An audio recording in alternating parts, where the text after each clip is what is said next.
Hello, my name is H.A. Pruitt, and I'm the author of the Anathalian series, and in this video I'm going to do a book review.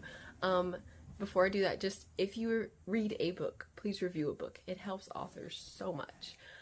So the book I'm going to review today is called Son of the Prophet by Effie Jo Stock. It is in the Shadows of Light series. I've reviewed two. There's two books. Other two? I think there's two. I can't remember. I think there's other two. Please don't turn that on right now, okay? The other two books in the series I have reviewed. Yes, there's two. I know now. Okay, and this book can be read as the third book in the series, or it can be read as like a prequel to set you up for the other two books. It can be read either way. I would suggest reading it after the other two books because it really reveals a lot and it makes you go oh, and it like gets you super excited again to keep going with the series. But that's just how I read it, so maybe it's just as exciting the other way. I don't know. Okay, so anyway, Son of the Prophet by Effie Jo Stock is an epic fantasy, high fantasy, takes place completely in another world. Really vast world building. It's a what is that? A villain origin story of Thaddeus. Okay, I'm gonna say Thaddeus inevitably because all three books I've said Thaddeus in my head, and then I heard Effie say Thaddeus, and I'm just stuck on Thaddeus. So however you want to say it, it looks like Thaddeus, you say it Thaddeus. The audience would be adult content, lots of fighting, gore, subject matter stuff. It's adult. So what is it about? This is Thaddeus's story. It tells how he went from a child to the traitor of Duvarharia. The story follows him from about 13 to 17 years old, and so much happens to transform Thaddeus. If you've read any of the books in the Shadows of Light series, you may know how this one ends. It's the villain story. Okay, villain origin story. So, I mean, you kind of know that Thaddeus is going to become the villain, and if you read the other two books, it's obvious that he's the villain. However, Effie wrote it in a way that you'll feel the gravity of every step, every event, and every emotion Thaddeus endures along the way. You know Thaddeus becomes the villain, but the transformation is so tragic and so painful. The story wrenches at your heart and guts so much because Effie has masterfully crafted the world of Rasa to be real. This world feels real. She's just a great writer. She's a master writer. She introduces Thaddeus and his life as this flawless, shining glass. Hey, I need you to be quiet, okay? As this flawless, shining glass orb of childlike innocence and beauty, and you believe it is exactly as perfect as it seems, and you believe every truth Thaddeus believes. It all just feels so real. And so as Thaddeus's life begins to crack, and as his conception of truth begins to give way to the real truth, as everything shatters so horribly slowly, you feel the loss with him. You experience the drops of burning reality dissolving everything, and you understand why Thaddeus chooses what he chooses. You hate it, and you fight it, and you love it just as he does. You never question him, you just cry with him. Then, when the last words sweep under your eyes, you realize that's how it all happened. That's how he became the villain. And you hate it, and you hate that it had to be that way. But you know you've discovered truth, and that it had to be that way. Okay, everyone is going to love Thaddeus like a wayward son. And this is just epic. It's magically subtle, yet dangerously powerful story. I can't read my notes. It's an epic, magically subtle, yet dangerously powerful story of losing the lies of innocence and tasting the bitterness of truth. So, it's a really good book, and I hope that makes you want to read it. And also, I want to talk about it for a second. Okay, so you've got to be quiet, okay, sweetie? So Thaddeus and his journey reflects the culture that we live in currently. Thaddeus has a lot of beliefs and a lot of conceptions and a lot of expectations of how his world should be. He has this expectation of how home is, of how his school ought to be. He has expectations of what his world should be, of what the Dragon Palace should be, of how he interacts with this dragon prophecy that the whole series revolves around. So he has all these expectations of what all of those things ought to offer him. And in our world, a lot of people have a lot of expectations of what their home and their school and their culture and their life and their gods and their religions, that's in the book too, a lot of religion expectations and God expectations of what all of that should offer them and give to them.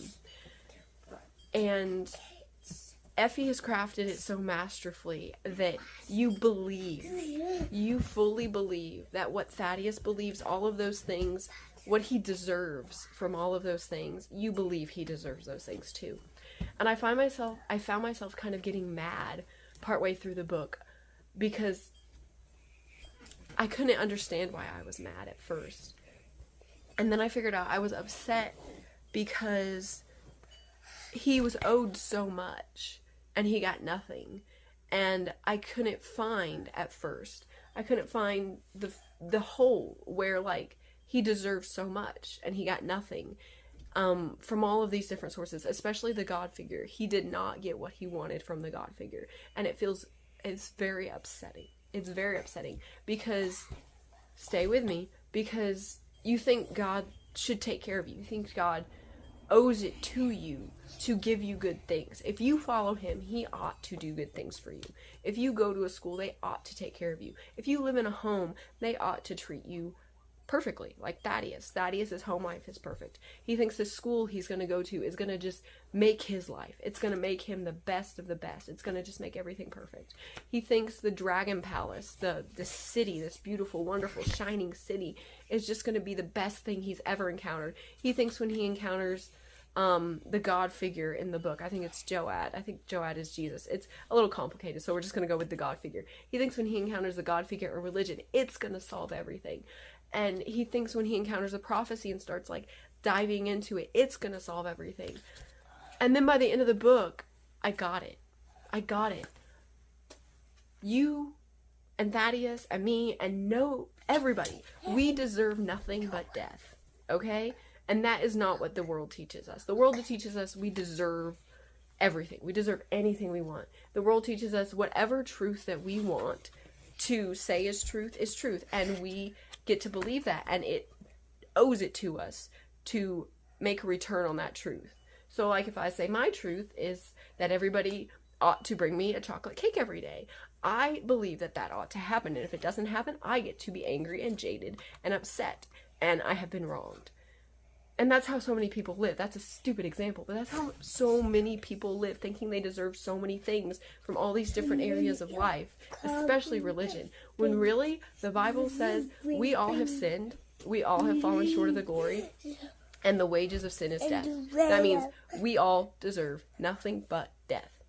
And that's what God tells us. You deserve death. God says you deserve death. Hey, come here, baby. Come here, baby. So that's what we deserve. That's what we deserve from everything. Every aspect of life. You don't deserve anything good. Okay? God also says in the Bible, stay with me, God also says in the Bible that he loves you and he wants to give you life and he is life. But on your own, all you have is death. And so many people in today's culture are living on their own. They are setting themselves up as their own God. They don't say it like that, but they get to decide what is truth. They get to decide what they deserve. They get to decide everything in their own lives. And so that sounds really good, and it sounds really awful of me saying, well, God says you deserve death. And you're like, well, why would I want the religion? Because just as in this book, Thaddeus sets himself up, and he holds on to these expectations. And you see it slowly, just all being taken away from him. Even though he has these expectations, they are not fulfilled. Everything shatters. His home life that looks so perfect. You see it's so subtle and good how she does this. You see it shatter. And you see it, when it shatters, you see it was always broken. And it was never this beautiful thing he thought it was. It was always broken. It was never giving him what he needed. You see the school, when it gets to the point where it shattered, you see it was always broken. And it was always flawed. And it was never giving him what he needed, even though he expected it to. You see the religion, he puts so many expectations on it that he doesn't even know what it really is. And so when it fails him, it's really his expectations not being lived up to because that religion was never what he thought it was. And it's the same way in life. So many people come to God and say, you, God, you do what I want in my life. You take care of me this way. You do this, you do that. And then they get let down because they never let God actually be God. They were God for themselves. And when we're God for ourselves, we let ourselves down because we are imperfect humans who fail and sin and get nothing but death. And we have no power. So this book just like shows all that. And it shows it so subtly that I don't even know like if people are going to get it. But I hope they get it. I hope they see it, because this is such a commentary on our culture and commentary on our, entitled culture, that we think we deserve so much when really we don't. And if we put all our if we put all our eggs in the baskets that we want and put them like we want them, we are going to be let down just like Thaddeus. And in the end, he doesn't learn his lesson. He doesn't learn that relying on himself and being his own God is making him a villain. And so like this villain origin story is everybody's villain origin story. If you are believing in New Age, if you are believing in entitlement, if you are believing you deserve anything but death, if you're believing in anything but God, like this is your villain origin story. And it's sad and it's tragic and it's hard, and I cried because it's so real, and I felt it so much. And it's so that's what it is. Read the book, and then it's such good storytelling. Like I said, it's not like Effie's telling you a lesson. It's not like Effie is commentating on the culture. I don't even know if she knew she did this, but she did it. And it was hard to watch Thaddeus go through all this. And it's hard to watch other people build up these expectations and think they've got it so right in the world, and then they have nothing. And when it breaks, they fall and they shatter, and they're nothing. And they have nothing. I pooped in the potty. You pooped in the potty. Okay, so that's my child is naked telling me he pooped in the potty. Okay, that's my book review. Thank you very much for watching. Please like this, please comment, please share it with others. Stay out of the camera, please. I want to say I love you because I want to say I love you too. If you want to know more about Anna Thalion or H.A. Pruitt, please follow me on Instagram at H.A. Pruitt. You can find me on Amazon as an Amazon author, H.A. Pruitt.